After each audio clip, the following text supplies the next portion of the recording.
family. Make sure I got my life together. Everything working as it's supposed to. Hope you've been having a fantastic week. If you're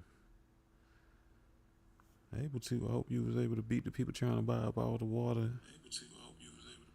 Because supposedly we're supposed to get a little snow.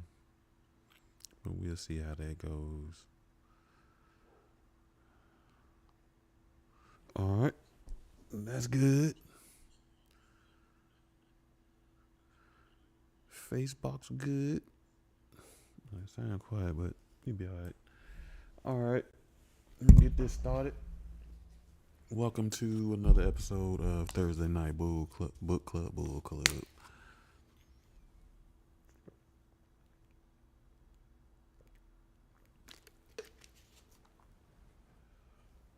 Ooh, excuse me. I am Anthony, otherwise known as Soul Swami, and this is Soul Swami Live Thursday Night Book Club. If this is your first time here, what we do here is we discuss healing in all forms of fashion.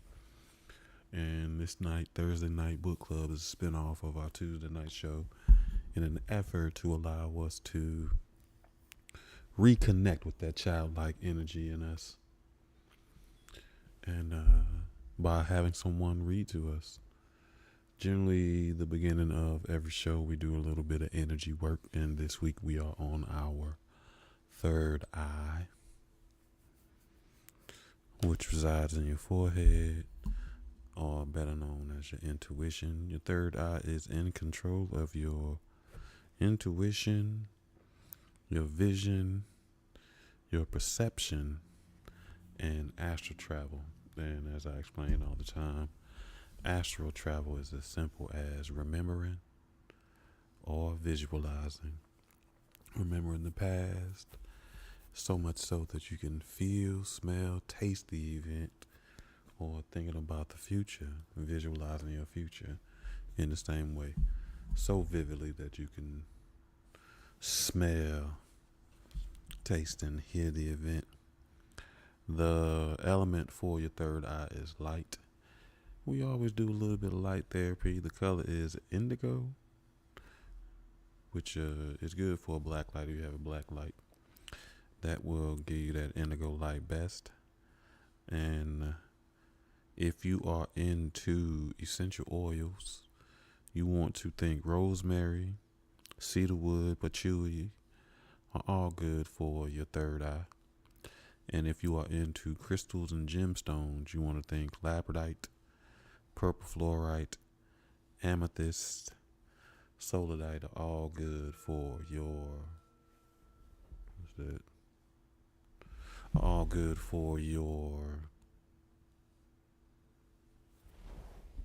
third eye or your intuition. Next, we will do a little bit of sound therapy, then some breath work.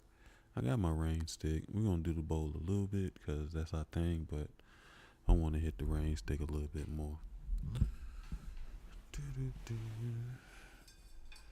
During this time, all you got to do is just really relax, and you got some headphones on. This is a perfect show for headphones if you're into that. If not, just be in a space where you can allow the sound to do what they do.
Next, we'll do a little bit of breath work.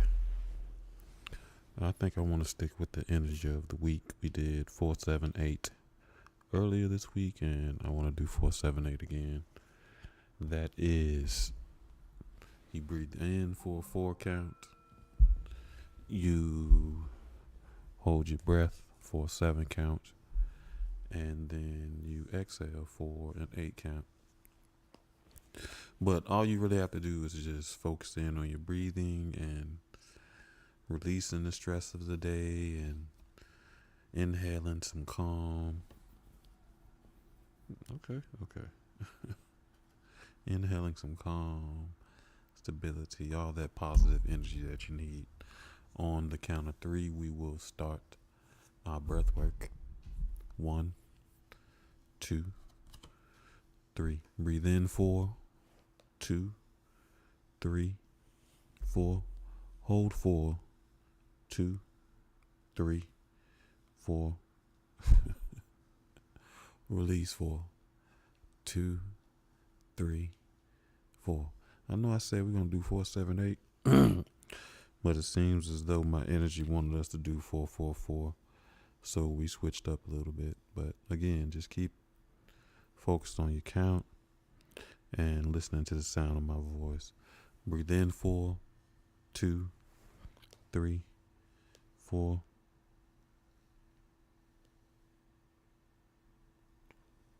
Hold 4, 2, 3, 4. Release 4, 2, 3, 4. Breathe in 4, 2, 3, 4. Hold 4, 2, 3, 4. Release 4, 2, 3, 4. And as you come, I want you to repeat these affirmations after me. Again, they're very good to remind your spirit how much you trust and have faith in your intuition. I trust my intuition. My imagination is powerful. I think clearly, and my third eye sees all. I trust my intuition. My imagination is powerful. I think clearly, and my third eye sees all.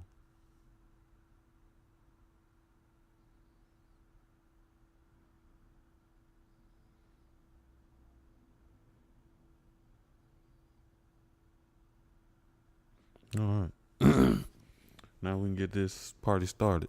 Ike and Buddy Lee wound up going to see, I don't know, his brother, stepbrother, half brother, or something to get some keys to one of his properties, I guess, where it's kind of hidden.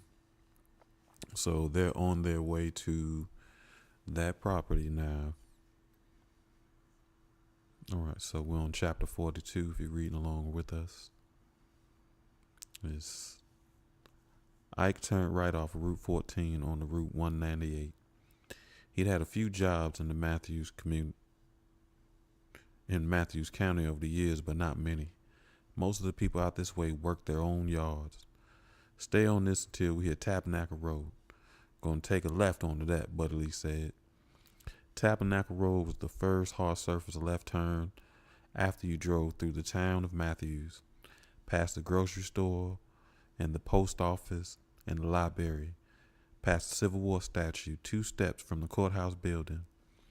Ike took that left and followed Tabernacle until Buddy Lee told him to turn right onto a long, dusty, longy road. The road wound down through a dense canopy of pine trees until it came to a gravel road bisected by a horse gate. Ike stopped the truck and Buddy Lee hopped out with the keys. He unlocked the gate and Ike drove through it. Buddy Lee hopped back in the car and they continued down the gravel road. At the end, it opened into a spacious meadow. To their left was a narrow barn, red rectangular steel building with one roll-up door in the center of the rectangle. There was a window to the right of the roll-up door. The building itself was nearly 100 feet long. To their right were several tactical targets arranged on a shooting course. Most of the targets were paper silhouettes over plywood. A few of them were cartoonist images of black and Hispanic men. Your brother's a real asshole, Ike said when he saw him. Yeah, I won't argue with you on that one, Buddy Lee said. Ike parked the truck. They got out and walked up to the main building. Buddy Lee unlocked the door, and Ike followed him inside. A bunkhouse table sat to the right of the door. A few chairs were scattered around the table. Bits of random bric-a-brac were dotted through the space. A couple of fishing rods, a stuffed deer's head lying on the side, a "Don't tread on me" flag that must have fallen off the wall.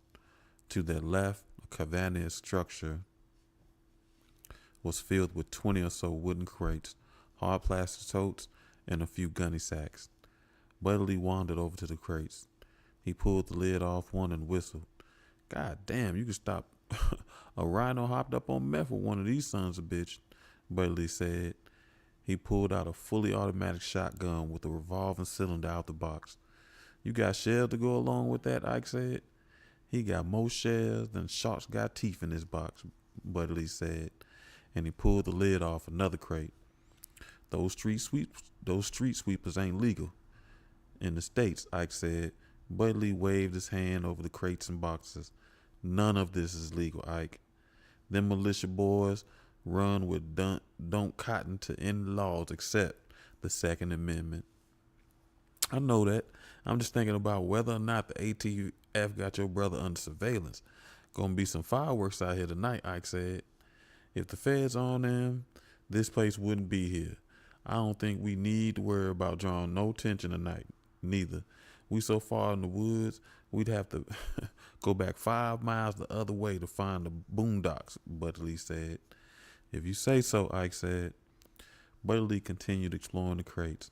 The sheer depth and breadth of the amount of machine guns, rifles, pistols, and God save us, landmines were mind-boggling. We might need a bit of this, Buddy Lee said as he thought. He opened the crate against the wall. Well, shit, Ike. Come here, Buddy Lee said. Ike came over and stared in the crate. That's what I think it is, Ike said. Yep, I suppose if you got loose lips like shit, you're best be paranoid and have a backup plan, Buddy Lee said. Ike peered into the crate, then at the door of the bunkhouse, then back into the crate. You know, if it don't matter how many guns we got here, it's just 2 of us. Maybe we need our own backup plan, Ike said. What's going on in that big old cranium of yours, Buddy Lee said. I'm thinking we're going to need more bang for our buck. Come on, let's get back out the red here. We need to go and stop by the shop. I got an idea, Ike said. What, we going to challenge them to a duel with shovels, Buddy Lee said. Not exactly, Ike said. By the time they gone to the shop, gotten what they need, then going back to the compound and put it in place, then going back to Buddy Lee's, it was a little after 1. Buddy Lee could hear a solid thumping sound coming from his trailer. If I gave a damn about this trailer, I'd be upset, 'cause it sound like old boy in there kicking like a mule, Buddy Lee said. Ike followed Buddy Lee into the house. Buddy Lee went down the hall to his bathroom. He poked his head inside. If you don't stop kicking that wall, I'm going to come in there and break your fucking legs, Buddy Lee said. His statement caught Gaspy in mid-kick. The older man put his foot down flat on the floor. That's better, Buddy Lee said. He went back into the living room. Ike was on the sofa. We got some time. You want to go check on Maya, Buddy Lee said. I called the hospital while you was talking to your brother. No change, Ike said. Buddy Lee took a deep breath. She gonna be all right, Ike. I don't know if any of us ever gonna be all right again, Ike said. He pulled out his phone sent the message to Gerald. 3493 Tabernacle Road, Matthews, VA, 8 p.m. He put his phone away. All I know is, no matter what happens tonight, we putting them boys in the ground. All of them, Ike said. Ike, Bailey said, yeah. I wish we had met at the wedding. I wish both of us had been there. My grandmother used to say if wishes were horses, beggars would ride. I know that's right. But I hear what you're saying. I wish we had too, Ike said. Well, I'm going to get some sleep. We had a long day, and I say we committed at least 15 felonies, Bailey said. A few minutes later, Ike heard him snoring. Ike laid his head down on the sofa, but he didn't close his eyes. He knew that if he slept, Isaiah would be waiting for him in his dreams or his nightmares. Chapter 43. Margot was just about to sit down and settle in for Jeopardy! Tournament of Champions when someone started banging on the door. God bless it, she murmured as she went to the door. When she opened it, Buddy Lee was standing on her front step. Jesus, you look worse than the last time I saw you. Are you getting any sleep at all? Margot asked. Anyone ever tell you that you have a way with words? Buddy Lee said. It's a gift. What's up? You get a new truck? About time if you ask me, Margot said. Buddy Lee moved straight strands of hair out of his face. For an instant, Margot thought she saw a glimpse of the bright-eyed, handsome country boy he used to be once upon a time. No, that's my partner's truck. Hey, I wanted to tell you, you're a good neighbor. You check on me and make sure I'm not turning into a pickle inside a bottle of Jameson. I think you're probably the only person on earth who cares about what happens to me, Buddy Lee said. Well, that's nice of you. But why are you talking like you're about to lead the charge into the light brigade? Margot asked. Buddy Lee put his foot on her top step and leaned forward. I ain't never had very many female friends. I've known a lot of women, but I can't say many of them was what you'd call friends. I think you're my first, Margot. He stopped. She watched him set his jaw before he continued. You're a good woman and a good friend. Take care of yourself, Buddy Lee said. Buddy Lee, what's going on? Margot asked. He flashed that crooked grin. Giving you your flowers while you're still alive, sugar, he said. He stepped back and gave her a two-finger salute. She watched him lop over to his partner's truck and climb in the passenger side. A cloud of dust followed as they tore out the trailer park. Come on, Gatsby, last stop. Everybody off, Buddy Lee said. He helped Ike drag the old man out of the truck and into the bunkhouse. They tied him to a metal folding chair with another pair of zip ties. The chair was sitting next to a 55-gallon metal drum, and at the base of the drum was a box with some wires and some flat circular wheel inside. All right, I'm going to move the truck. Keep an eye on him, Ike said. I'll try not to kill him, Buddy Lee said. Gatsby's eyes went wide. Oh, calm down. I'm just fucking with you.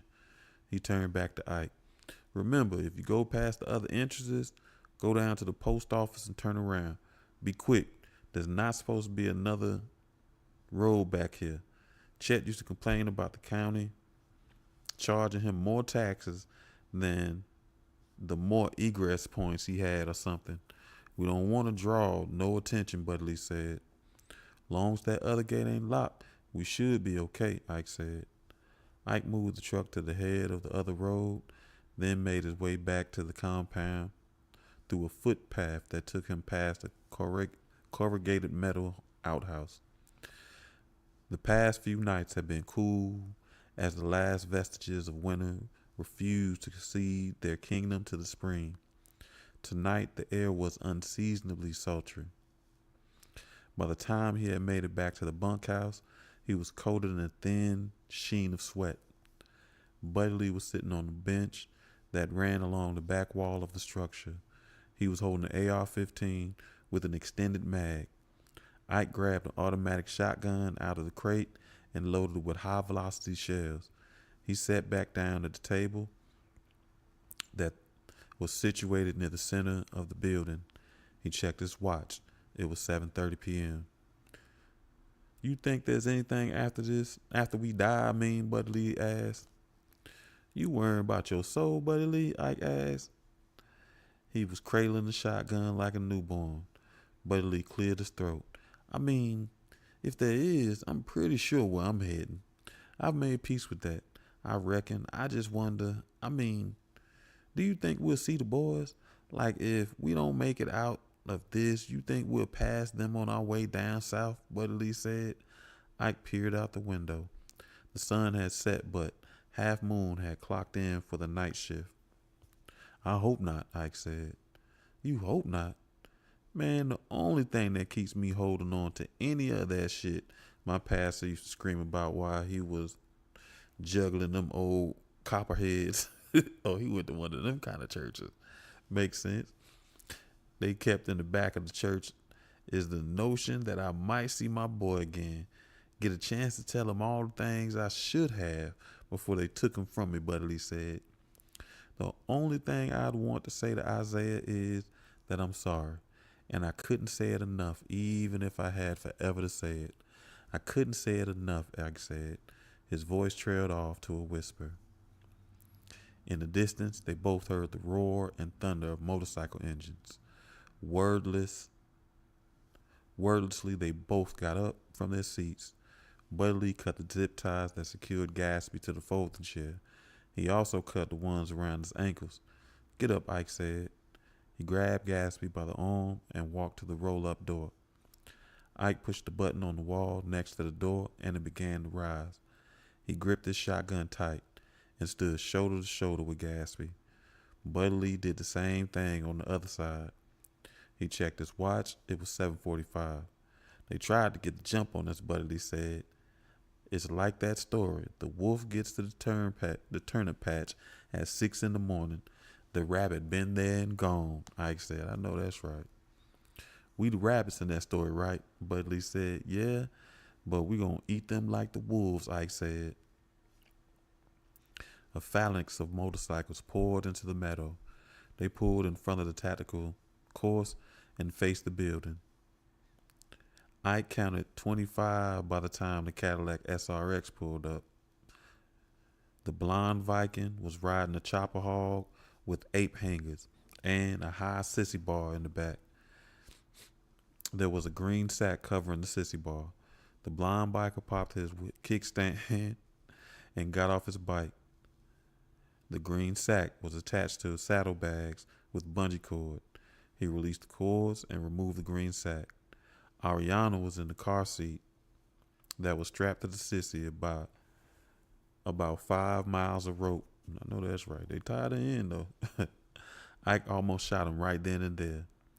The air shimmered with the heat from the collective engines revving and growling. Gerald climbed out that Cadillac. He was wearing a white button-down shirt, open at the throat, and loose-fitting khakis. He strode over to the stand in front of the Viking. Gerald put his hands on his hips and jutted out his chin. Buddy Lee gripped his rifle. He knew when a prick was preening. He was trying to use some bullshit psychological manipulation. Maybe he thought that if he didn't act like he was scared shitless, it would make it so. You okay, Pop? Gerald said. Gatsby shook his head. What have they done to you? Gerald said. He's fine. He got to see how the other half lives is all. Other than that, he's all right. Now cut the girl loose, Buddy Lee said. Sweat was working its way across his brow like a lazy caterpillar. The night had enveloped them all. You know the story of Alexander the Great and the island of Tyre, right? You giving us a fucking history lesson now, Buddy Lee asked. Gerald smiled. Ike said, Tyre was supposed to be impenetrable, but Alexander took it after 6 months. The point was that he had more determination than any other general. Now, can we get on with this? Gerald, stop smiling. You ain't the only one who could read a fucking book, Winthrop, Ike said. I know that's right. He thought they was dumb. Send my father over, Gerald said. Cut the girl loose and send her over, Buddy Lee said. Grayson, Gerald said. Grayson unbuckled Ariana from a car seat. He lowered her to the ground. The wind came up and tossed her curls around her head. Hey, little bit, Buddy Lee said. Come on over, boo-boo, Ike said. Ariana took a step towards them. Grayson's hand shot out and wrapped around her wrist. Ariana squealed. The sound set Buddy Lee's teeth on edge. Let her go, Ike said. Grayson, I have this under control, Gerald said. Bullshit. You ain't got nothing under control. These bastards have your daddy and you just letting them get the little mongrel back? Fuck that shit. Same time, shit kicker. I know that's right. Same time. We send them at the same time, Buddy Lee said. He nudged Gatsby. The old man took a few tentative steps. Grayson released Ariana's arm. Run, Grayson said. Ariana held her left hand against her ear. She took a few steps, then stopped. Come on, little bit. Come on over, Buddy Lee said. Ariana began to cry. Oh, no, little bit. Don't cry. Just come on, baby girl, Buddy Lee said. Gatsby was halfway across the yard. Ariana, come on, baby girl. Come to granddaddy, Ike said. Ariana took a halting step. That's right, baby. Come to granddaddy, Ike said. Ike took off running. Ariana took off running. Her chubby legs pistoning up and down in short, choppy bursts of movement. She ran past Gatsby as he stumbled toward Gerald. Come on, Pop, let's get you out of here, Gerald said. He held out his arms for his father. The rest of the club had dismounted their bikes. Guns appeared in their hands like a quick-cut editing technique. Ike got down on one knee and held out his arms to Ariana while balancing his shotgun against his shoulder. Yeah, sugar, that's it. Come on to granddaddy, Ike said. Grayson moved to his right and pulled a .357 from his waistband. He wanted to get up close and personal with these fuckers. Ariana leaped into Ike's waiting embrace. He gripped her tight with one arm and grabbed the shotgun with the other before falling back into the bunkhouse. Gerald smiled at his father. The old man pulled the duct tape away with his mouth with a determined snap of his wrist. Gerald, what the hell have you gotten yourself mixed up in this time? Gatsby roared. Gunfire erupted as Buddy Lee dropped the roll-up door. Bullets exploded through the metal siding and ripped dime-sized holes through the roll-up door. Buddy Lee went to one of the windows and began returning fire with the AR-15. He strapped the entire metal from left to right. The bikers scattered like roaches. A few hid behind backstops of the tactical targets. A few more flipped one of the picnic tables over and used as cover as they returned fire. The majority of them retreated to the brush that surrounded the metal and began firing from the shadows. Ike opened the crate near the back wall of the bunkhouse and lowered Ariana into it. A burning sensation erupted his left bicep like he'd been touched by a hot poker. Ike flopped to the floor and crawled over to the window opposite of Buddy Lee. An automatic shotgun bucked hard as it unloaded into the darkness. The rear parking lights of the SRX cast a red glow across the meadow as the car began to lurch forward. Ike saw a group of bikers trying to make a run for the far side of the compound. They danced and jumped like religious zealots in the throes of ecstasy as they slung from the shotgun ripping at them. No, you don't, you motherfucker. You don't get to leave the party early, darling. But Lee thought. He emptied the full of his bullets into the SRX. The SRX's fiberglass battery was no match for the AR-15's power. Each bullet punched quarter-sized holes in the vehicle, from the engine to the hatchback. The car careened off the side of the road and down a slight embankment until it crashed into a wide truck of an oak tree. Buddy Lee popped out his empty clip and slammed another one home. Ike likewise had to reload. The bikers took this opportunity to advance on the bunkhouse. They peppered the steel building with an endless tempest of gunfire as they pushed forward. Ike wiped his eyes with his hands and came away mottled in red. Chunks of concrete and slivers of The metal sheeting were raining down on them. Ike and Buddy Lee may have had more powerful weapons, but the rare breed had numbers. And Buddy Lee dropped to the floor, held his rifle aloft, and fired blindly through the nearest window. Ike fired one last barrage of before tossing the automatic shotgun aside. He knew he had taken out a few of the breed, but not enough, not nearly enough. He crawled across the floor on his belly until he reached the 55-gallon drum. As Buddy Lee continued to shoot blindly, Ike set the timer. The timer was in actuality a cannibalized CD player and a simple circuit attached to an old ignition switch. The ignition switch was taped to the underside of the lid of the drum. Ike had come up with the idea as soon as he seen what was in that special crate near the back wall. It was their way out. It was what's going to allow them to pay the debt they owed to their boys, a debt that was about to be paid in blood. Ike had known they needed something powerful on their side against Gerald and his boys, something that would level the playing field, something made with ammonium, nitrate-rich fertilizer. Ike had dozens of bags back at the warehouse. A landscaper might not have guns, but he had more than shovels. Neither one of them had much experience, but Google helped them out once again. The huge drum was nearly full of fertilizer and gasoline. When the timer went off, it would send a charge through the circuit to the ignition switch. The ignition wires had been peeled back just enough to make room for a spark. A simple but deadly effective bomb. "Let's go," Ike said. He disappeared inside the crate near the back wall. Buddy Lee let off one last salvo, then made a dash for the crate. He shimmied down the aluminum ladder, and Ike followed, with Ariana in his arms, into the tunnel that ran under the bunkhouse. Grayson emptied his .357 into the building, dropped the empty shells, then reloaded. He only had 2 more speed loaders left. That was 12 shots. Dome hit the building with a blast from the Mac 11. Grayson heard a few more shots from his brothers. He peered from around the backstop of the building. It resembled a block of Swiss cheese. Inside, a fluorescent light fixture hung from the ceiling by a thin wire.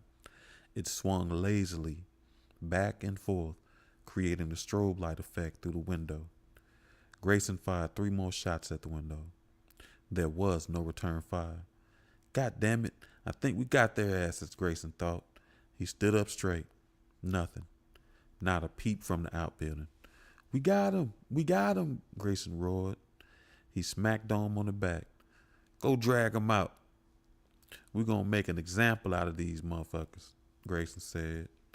Dome stood up with hesitated a moment. He really didn't want to see that little girl's dead body. "Don't make me have to tell you again," Grayson said. Dome forced his legs to move forward. The rest of the members of the club that weren't dead or injured followed him as they stalked towards the building.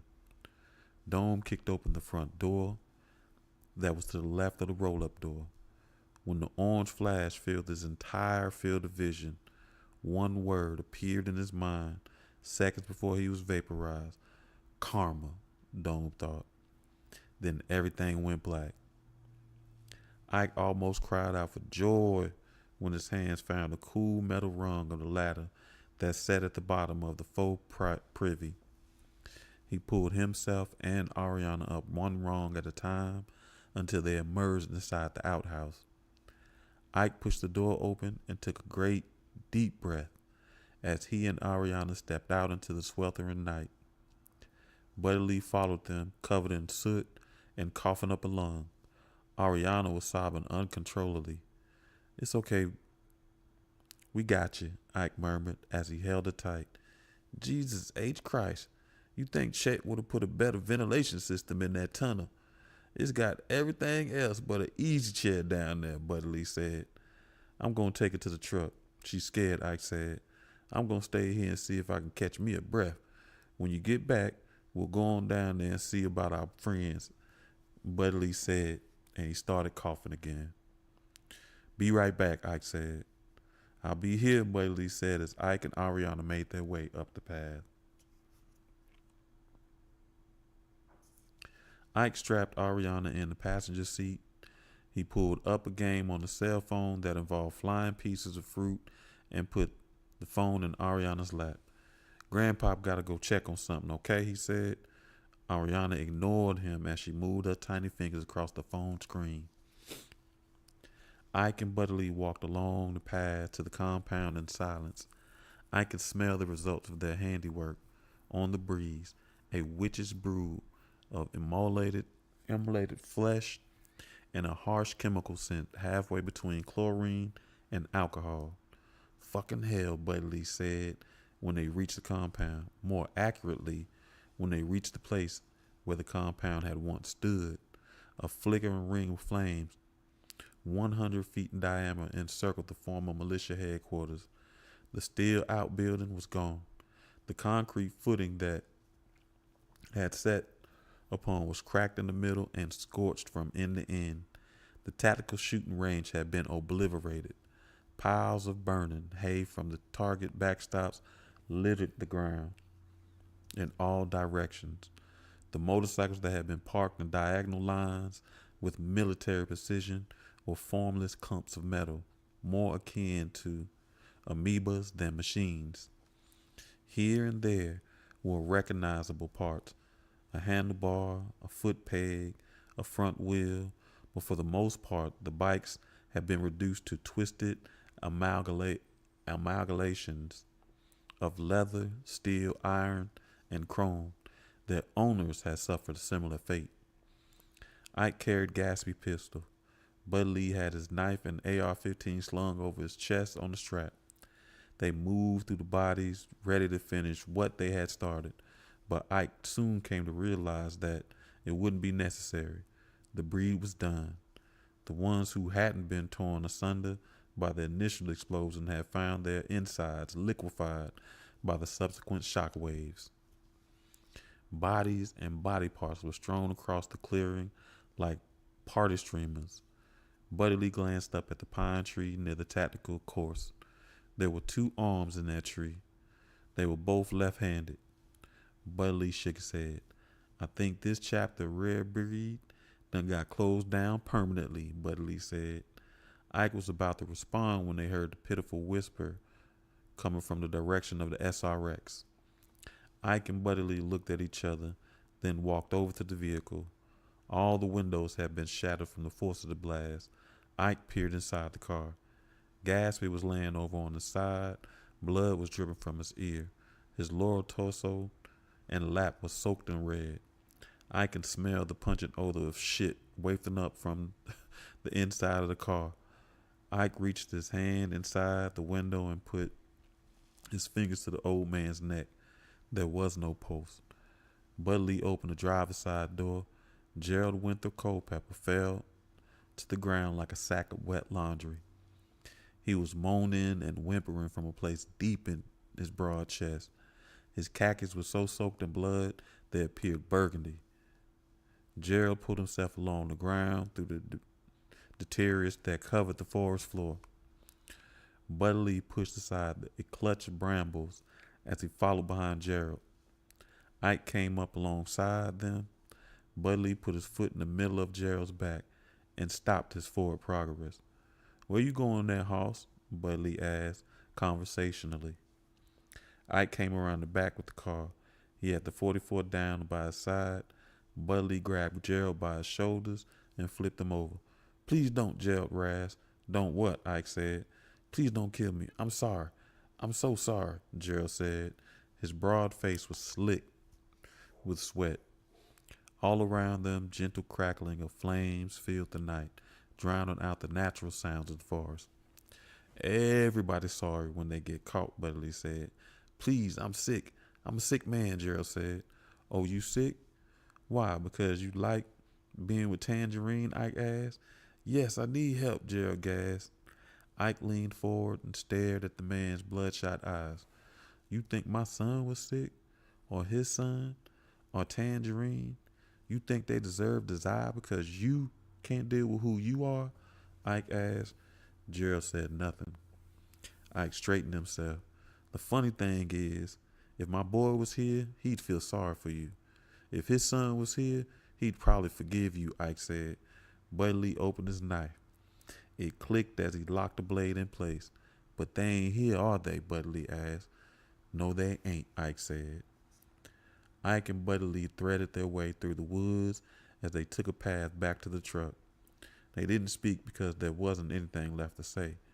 Ike felt like he could sleep for 100 years. His mind and body both felt as they had been wrung dry. For the first time in a long time, Buddy Lee didn't want to drink. He didn't want anything to dull this moment. Not one damn thing. They came up to a private road where the truck was parked. The passenger door was wide open. Ariana? Ike said. Little bit? Buddy Lee said, his heart hammered against his ribs. What if they what if they done all this and then Ariana got lost in the fucking woods? She right here, a gravel voice said. Grayson was standing in front of the truck.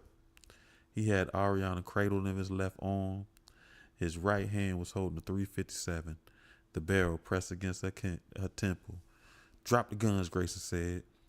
His face was slathered in blood and dirt. Saliva spilled from his mouth in long, silvery strands.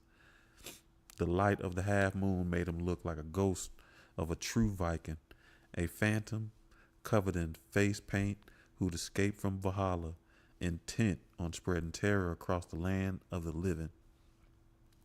Let her go, Ike said. Fuck you. Drop the guns and toss me the keys. The keys? Hoss, you don't look like you can drive a fucking nail, Buddy Lee said. I'm so fucking sick of you, of both of you. Drop the guns, toss the keys. Now, I'm gonna blow this little girl's head off. Okay, Grayson said. His breath was coming from sharp bursts that made him grimace. Nothing was said for a few painfully long moments. Ike, do what he says. It's what my daddy would do, Buddy Lee said. Ike stared at him. Buddy Lee nodded. Yeah, boy, do what I say, Grayson said. Ike dropped the gun. Buddy Lee slipped off the rifle and laid it on the ground. Ike made a big show of digging around in his pockets for the keys. While Grayson focused on Ike, Buddy Lee slipped out his knife out his back pocket and palmed it as he stood up. As Ike rummaged around in his pocket, Buddy Lee quietly opened the blade with his thumb.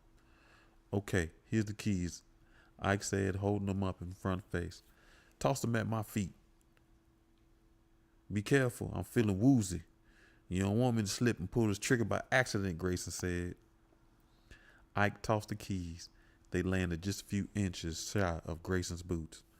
Grayson went down to one knee. He pawed at the ground with his left hand while keeping Ariana in the crook of his elbow. He gripped the keys and straightened himself.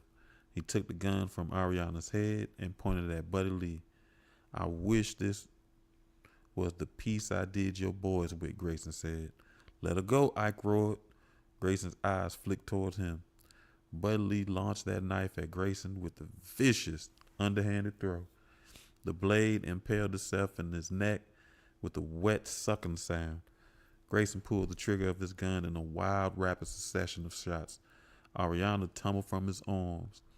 Ike surged forward, dropped to his knees, and caught Ariana and pulled him to his chest. He rolled to the side and kept his body between her and the gunfire.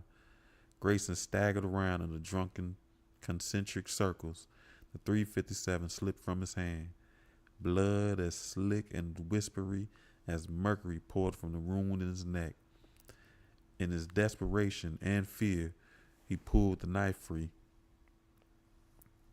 This just hastened his demise, as the blood now poured forth like a geyser.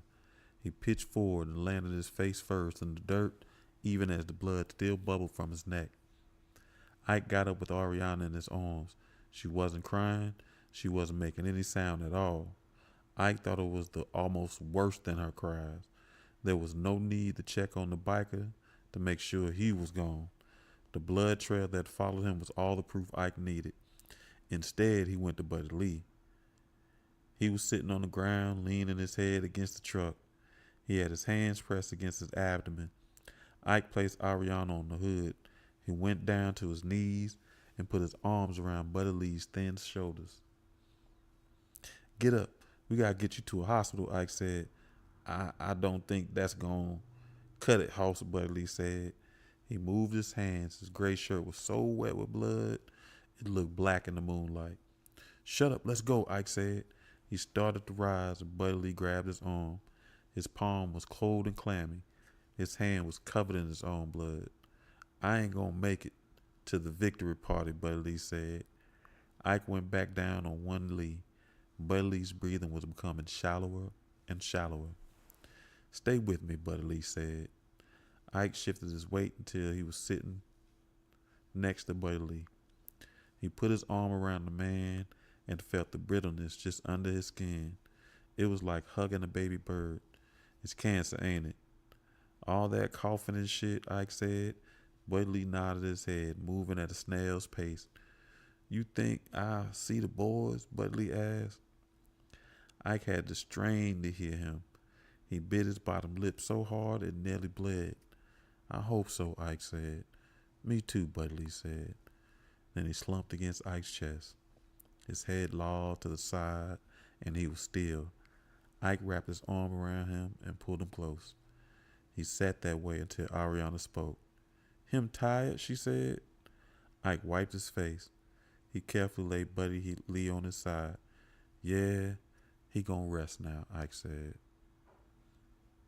All right.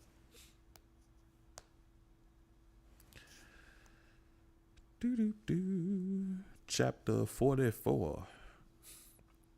Ike, somebody wants to talk to you. Ike looked up from his invoices. All right, Tangy, give me a minute, he said. He got up from his desk and walked out front. The crew was already out for the day. Right now, it was just him and Tangy at the office. She'd been on for 2 weeks and was catching on quick as a hiccup. Jazzy stopped by every now and then to check up on them, but Tangy was doing just fine. As soon as I get on my feet, I'm gone, Tangy had said. Ike had told her he didn't blame her, but he still hoped she wouldn't change her mind. Detective LaPlata was waiting for him in the lobby. Detective LaPlata, Ike said. Mr. Randolph, do you have a moment to talk? Sure, Ike said. He reached under the counter and grabbed a bottle of water from the cooler that stored there. The funeral for Mr. Jenkins was nice, Detective LaPlata said. Yeah, Ike said. I was glad to see your wife and your granddaughter there. Miss Culpepper, too. She took it pretty hard, didn't she? I don't think my ex-wife would cry that hard over me, LaPlata said. Ike didn't say a word. It's incredible. No one knows who burned down your house, kidnapped your granddaughter, and tried to kill your wife and Mr. Jenkins, but apparently they had a change of heart and dropped Ariana off at your office. Simply amazing, LaPlata said. Ike sipped his water. Miracles happen every day, Ike said. Mr. Randolph, can we cut the shit? We both know it was the rare breed that kidnapped your granddaughter and tried to kill your wife and Buddy Lee and burned down your house. We both know you and Buddy Lee went on a warpath all across the state, culminating in a scene out of the goddamn Wild Bunch at the compound owned by a dummy corporation with ties to the Sons of Freedom, who just happened to have ties to the late Mr. Jenkins' brother. A murder scene where a whole bunch of bikers and a former state senator and a sitting judge were found dead, LaPlata said. Ike put his water bottle on the counter. I did see something on the news about that. They were saying that the judge had a relationship with them bikers. I think they were saying the bikers had been bribing him for a while. Channel 12 was saying my son and his husband's name was coming up in the investigation. You think that judge had something to do with what happened to my son? To Buddy Lee's son? Ike asked. LaPlata gave him a long, hard look. Well, it doesn't really matter now, does it? Mr. Randolph. We can't prosecute a dead man, LaPlata said. Guess not, Ike said. LaPlata moved up to the counter and leaned on it with both hands.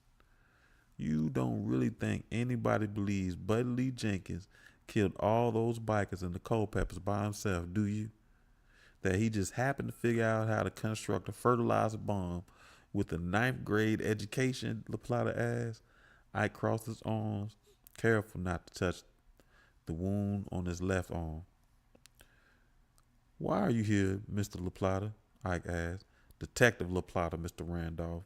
And I'm here because an awful lot of people missing or dead around you. A lot of them deserved it, but some of them didn't. I don't think there are very many people who are going to shed a tear because Slice Walsh hasn't been seen in weeks. And even the members of his club thought Grayson Camaraderie was a big piece of shit. But I also don't think Lynette Fredrickson deserved to have her guts sprayed all across her living room floor. Frankly, there are so many jurisdictions involved, it'll never get settled. I couldn't even get an authorization to pull your cell phone records. Most everybody who counts is content to lay it all on Buddy Lee and make this whole thing go away, LaPlata said. But not you, Ike said. No, not me. Too many questions are still floating around unanswered. No, I can't let it go because men like you are dangerous, Mr. Randolph. Today, it was avenging your son. Tomorrow, it'll be some guy who flips you the bird. I'm here because I want you to know I'll be watching you, LaPlata said. Ike finished his water and tossed the bottle in the trash. You can watch all you want, but the next time you come by my place of business, you should probably bring a warrant. Or I might start thinking you're harassing me, Ike said. LaPlata gave him the cop's eyes, but Ike wouldn't drop his gaze. I haven't started to harass you yet, Mr. Randolph, LaPlata said. The chime on the door rang. Detective LaPlata?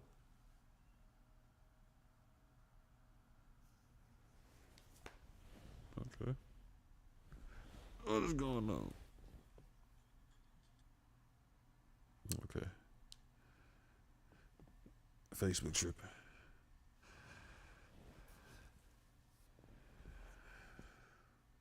Yeah. I ain't gonna worry about it.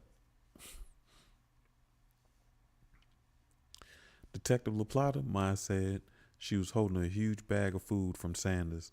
They cut her braids during surgery, so she was rocking a pixie cut. Ariana came bounding through the door. She darted past LaPlata and headed straight for Ike. She tugged on his pant legs as he ruffled her hair. Hello, Miss Randolph, LaPlata said. Let me walk you out, Detective, Ike said. LaPlata nodded to Maya. Ariana waved goodbye to him. LaPlata waved back before turning his head for the exit. Ike followed him. There's my little bit, Tangerine said. LaPlata heard Ariana giggle. LaPlata stepped through the door, but then he stopped and faced Ike. Was it worth it, Riot? He asked. Ike smiled. That's not my name. And as far as it being worth it, you'd have to ask Bud Lee that. But I think if he was still here, he'd say, Ike lowered his voice, I could kill them 1,000 times and it wouldn't even come close to being enough. But it would always be worth it, Ike said. But it was Riot who bored his way into LaPlata's soul with his flat, dead eyes. LaPlata took a step backward. Goodbye, Detective.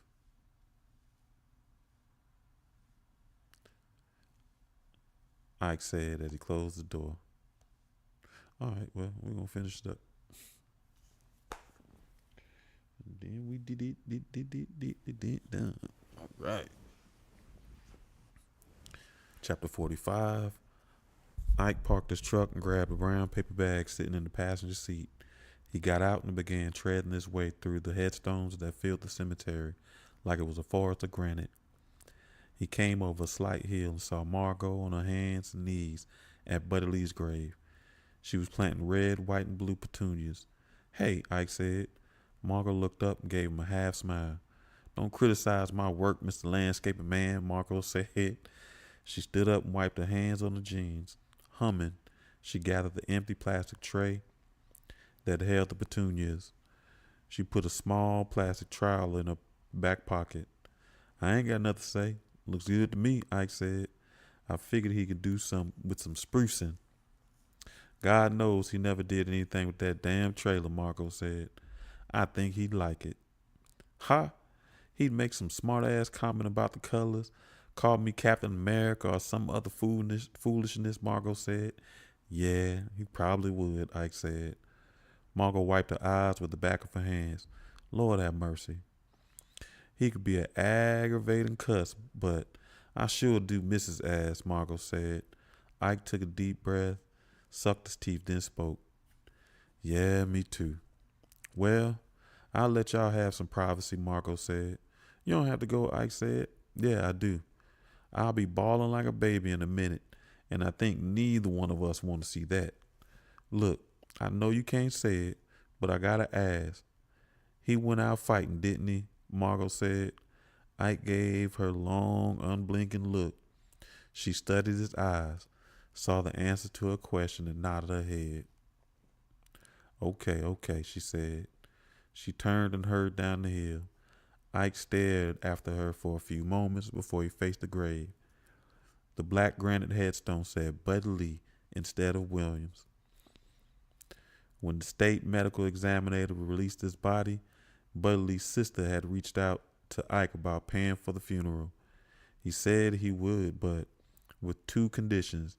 They had to bury him next to his boys, and the headstone had to say Buddy Lee. She gladly accepted his conditions since it meant she didn't have to pay for anything. Ike pulled a can of beer and a small bottle of liquor out of a paper bag. He opened the beer and took long sips. It was crisp and cold as the first morning of winter. He poured the remainder of the can on the grave. He made sure he didn't get any on the petunias. Hey man, I think I'm going to invite Margot to Ariana's birthday party next week. She could probably use some company. Hell, we all could. Tangerine says it's going to come up with a special hairdo for Maya and Ariana for the party. Them three done got thick as thieves. Insurance men say they got to start on the house next week. We still staying in that hotel. It's pretty fancy. Like you would say, it's like shitting in high cotton. Ike blinked his eyes. Ariana's as smart as a damn whip. Tangy got her counting to 15. Maya's got her studying flashcards with animals on them. She can even tell a dog from a wolf. I've been trying to show her how to fight, but Maya keeps saying she's only 3. We play this game where she punches the palm of my hands. She loves it. In a couple of years, we'll move to mitts. Might even get another heavy bag one day. Ike felt a lump rise in his throat, but he forced it down. She's growing like a weed, man. Anyway, I'm going to talk to the boys for a minute, okay? I know you ain't really a fan of Hennessy, Ike said. He sat at the empty beer can on Buddy Lee's headstone. He unscrewed the cap of the bottle and took a long swig. It burned going down, but it settled in his stomach with a comfortable warmness that made his upper body tingle. He poured a little bit of cognac on Isaiah and Derek's graves. I love you, Isaiah. I know I didn't always seem like it. I know I didn't always act like it. But I love you so goddamn much. We tell Ariana about you and Derek all the time. We show her the pictures that made it through the fire. We tell her how she's loved and by so many people. Me, her grandmother, her Aunt Tangerine, her 2 guardian angels. Ike got down on one knee and took another sip of the cognac. She won't ever have to wonder if people who are supposed to love her, no matter what, actually do. I promise you that. She won't ever have to go through what you went through, what I put you through, Ike said. He touched the new headstone, ran his fingers across the engraved of Isaiah's name, then Derek's. You know how you used to say love was love? I ain't get it. I didn't want to get it, I guess, but I understand now. I'm so goddamn sorry it took all of this, but I really do get it now. a good father, a good man, loves the people that love his children. I wasn't a good father. I'm not a good man, but I'm going to try to be a good grandfather, Ike said. He rose to his feet. I'm going to try real hard, Ike said. The tears came again. They poured from his eyes and ran over his cheeks, flowed down to the stubble on his chin. This time, they didn't feel so much like razor blades. They felt like long-awaited answer to a mournful prayer for rain. Fantastic. Boop, boop, boop, boop, boop. That is the end of Razor Blade Tears. We will start a new book next week. I hope you have a great weekend. I hope you get to enjoy a little bit of snow. All the power stay on, all that good stuff. But you do get to take your snow pictures and play in the snow a little bit, all the things that you love. Remember, we were working on our third eye. And the reminder is you can trust your intuition. Your imagination is powerful. You think clearly. And your third eye sees all. I appreciate you, family, and I'll see you Tuesday as we continue the law of attraction. And I'll see you next Thursday for book club. Again, I appreciate you and peace.